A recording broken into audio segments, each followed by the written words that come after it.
Imagine a United Nations peacekeeping force. Blue helmets, neutral observers. Their weapons, a formality.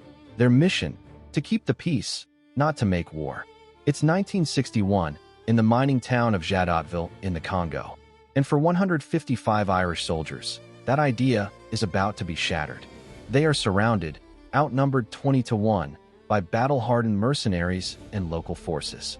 Their orders are to hold their position. Their reality is a fight for survival.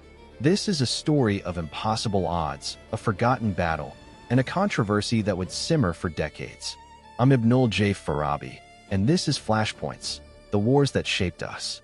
The Congo had just gained independence from Belgium, but the transition was chaotic. The province of Katangan, rich with copper and uranium, seceded. The UN intervened to prevent a wider war and protect civilians. Into this tinderbox sailed a company of the Irish Army's 35th Battalion. Young men, many on their first tour, led by Commandant Pat Quinlan. They were posted to Jadotville, a strategic town, with clear orders: dig in, show the flag, do not provoke.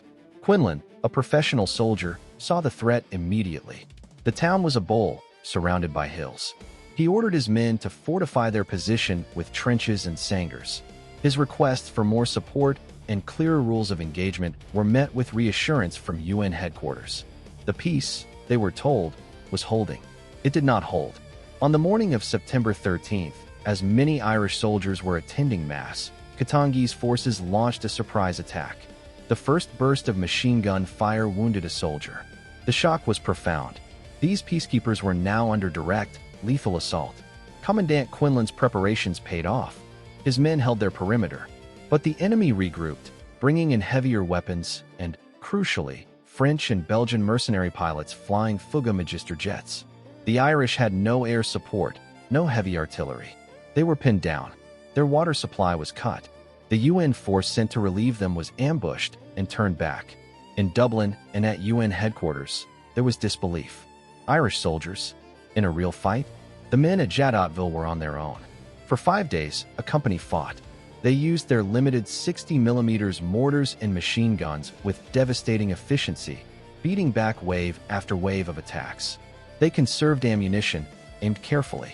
Estimates suggest they inflicted hundreds of casualties while suffering only minor wounds themselves.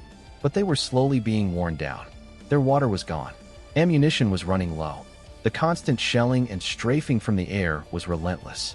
Finally, with no relief in sight, their position militarily untenable, and after negotiating terms through a neutral intermediary, Commandant Quinlan made the agonizing decision to surrender. His men laid down their weapons, having never yielded an inch of their ground. They became prisoners of war, held for over a month before finally being released in a prisoner exchange. But here's where the real battle began.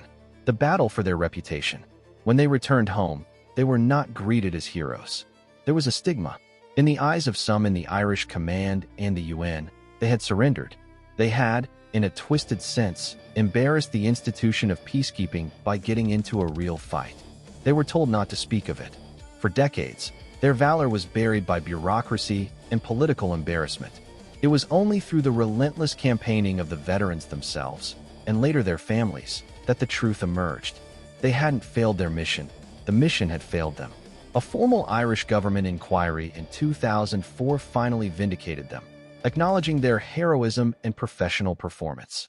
In 2017, they were collectively awarded a medal, far too late for many.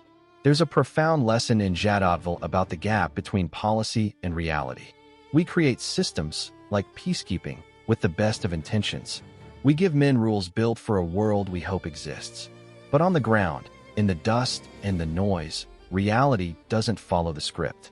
Those young Irish soldiers held to the core principle of their duty: protect each other and hold the line as long as humanly possible. They fought not for a flag or a political cause, but for the man next to them. Their story is a flashpoint that reminds us that history's truest judgments often come long after the guns fall silent, and that honor isn't given by institutions, but earned in the dirt. This has been Flashpoints. Our production is brought to you by Light Not Studios.